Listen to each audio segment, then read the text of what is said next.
Hai, saya Jamil, saya Technical Marketing dari Haliatek.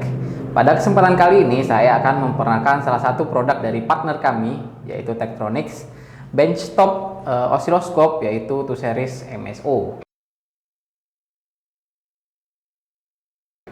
2 series MSO adalah award-winning benchtop oscilloscope yang memiliki form factor yang compact dan portable, yang dapat Anda bawa-bawa dengan mudah seperti layaknya tablet. Dengan form factor yang compact dan portable, 2 series MSO ini juga di backup dengan frekuensi yang cukup tinggi, yaitu up to 500 MHz dan sampling rate sebesar 2,5 GB sampling per second. 2 series MSO ini juga dilengkapi dengan user interface yang memudahkan bagi penggunanya. Semua I/O yang ada pada 2 series MSO ini ada pada bagian front panel dan pada bagian samping MSO ini. Touchscreen yang tersedia pada 2 series MSO ini juga merupakan salah satu touchscreen yang terbesar pada kelas oscilloscope ini. Tombol-tombol yang ada pada front panel juga lebih disederhanakan untuk memudahkan bagi para pengguna yang baru. Bisa dilihat terdapat 4 buah channel input pada bagian depan dan 1 buah aux in. Lalu di sebelahnya juga terdapat fungsi arbitrary function generator atau AFG di sini dan auxiliary out.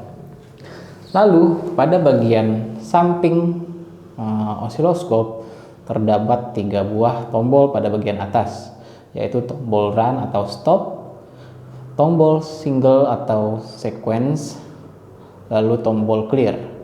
Lalu di sebelahnya juga terdapat 2 buah knob yang Anda dapat gunakan untuk mengatur beberapa parameter yang ada pada oscilloscope. Di bawahnya terdapat menu untuk melakukan triggering. Yang pertama itu ada force dan mode. Lalu terdapat juga 1 buah knob yang bisa Anda gunakan untuk mengatur trigger.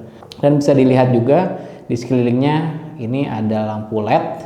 Lampu LED ini yang ada di sekitar knob itu menandakan channel mana yang aktif saat ini.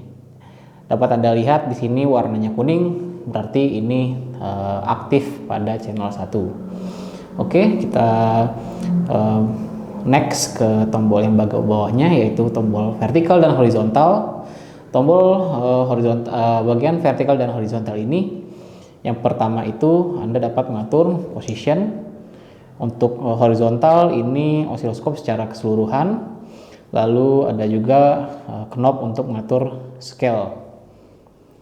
Lalu di bagian vertikal Anda juga dapat mengatur posisi dan scale, dan di sampingnya dapat Anda lihat ada beberapa tombol, yaitu ada tombol 1, 2, 3, 4 ini untuk mengaktifkan channel mana yang akan diatur. Dapat kita coba di sini, misalnya ketika kita tekan tombol 2, maka dia akan berubah warna LED-nya menjadi warna biru. Seperti itu, maka channel biru akan aktif. Kalau kita tekan lagi, nanti channel 2-nya itu akan mati atau tidak aktif. Lalu di sebelah tombol angka untuk mengaktifkan channel atau memilih channel untuk diatur, terdapat juga beberapa fungsi-fungsi yang ada pada oscilloscope seperti math, ref, bus, dan digital. Oke, pada bagian bawahnya terdapat beberapa tombol untuk mengaktifkan fungsi-fungsi seperti auto set. Ini untuk aktifkan fitur auto scale yang ada pada oscilloscope. Lalu fitur ada tombol default setup untuk membalikkan tampilan oscilloscope pada tampilan default. Tombol touch untuk menghilangkan fitur touchscreen. Jadi misalnya kita sedang ada pengukuran dan tidak ingin layarnya tersentuh, kita bisa mengaktifkan fitur ini. Dan tombol save untuk menyimpan hasil dari pengukuran. Dan yang terakhir tombol power untuk menghidupkan atau mematikan oscilloscope. Oke, sekarang saya akan melakukan sebuah pengukuran pada 2 series MSO ini. Pada pengukuran kali ini saya akan mengenerate sinyal sinusoidal yang saya generate melalui 2 series via AFJ, port AFJ atau arbitrary function generator.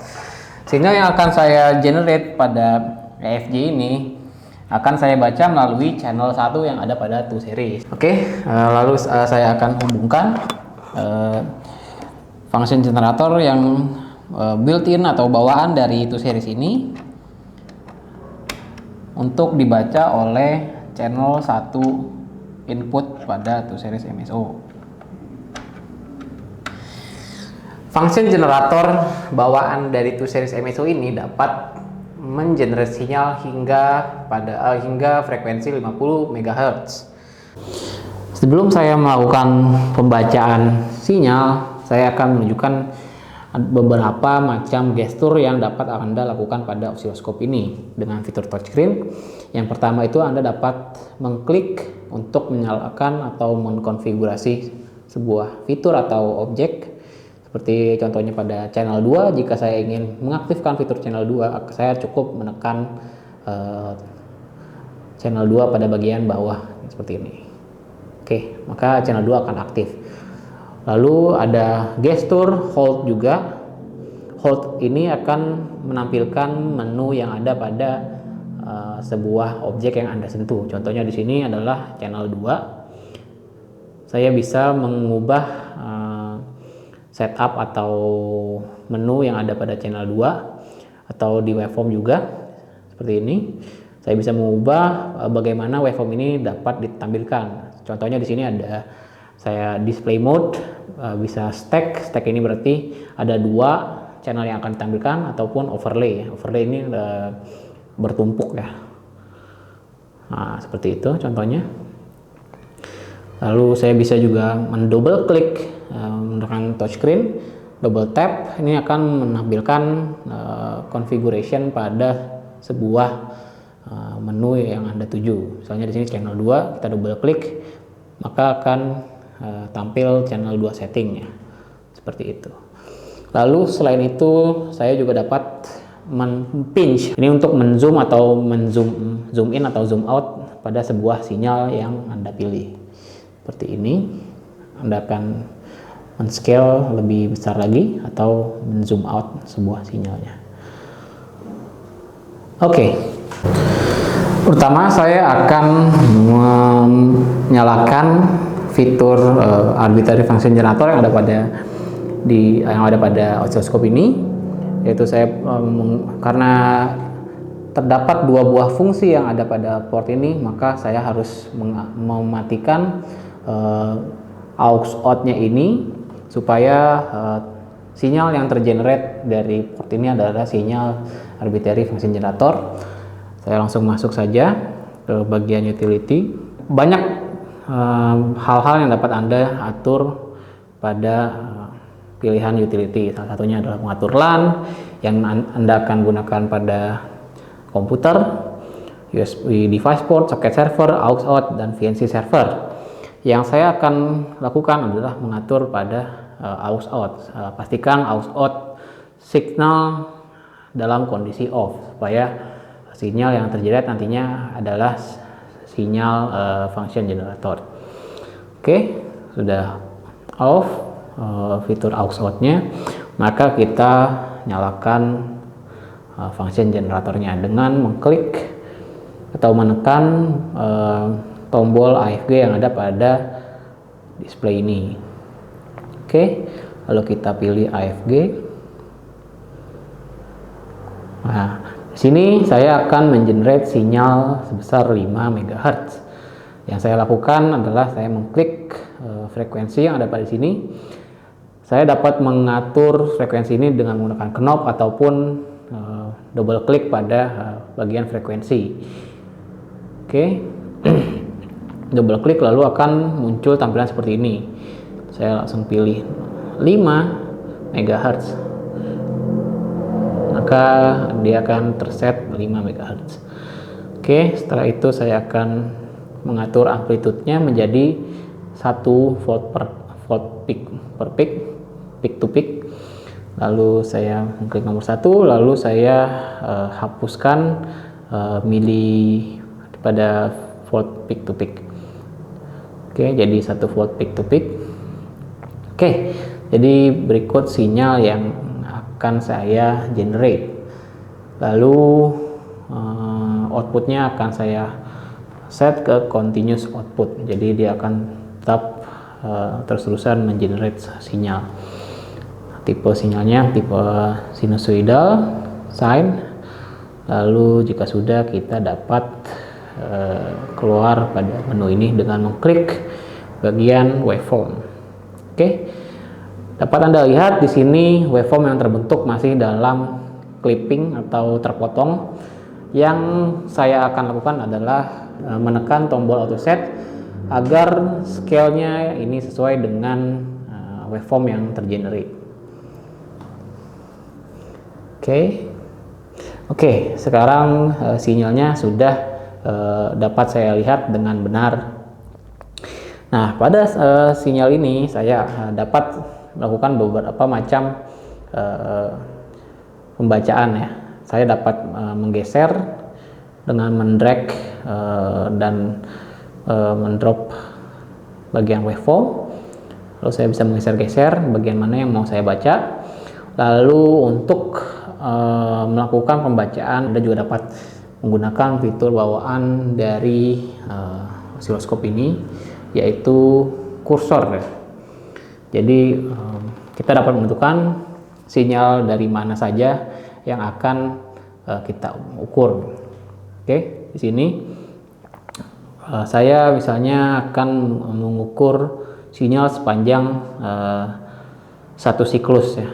Oke, berarti kita mulai dari sini, lalu kita drag juga endpointnya sampai satu siklus ya. Oke, seperti ini. Oke, bisa dilihat frekuensi yang terbaca hari ini adalah 5 MHz.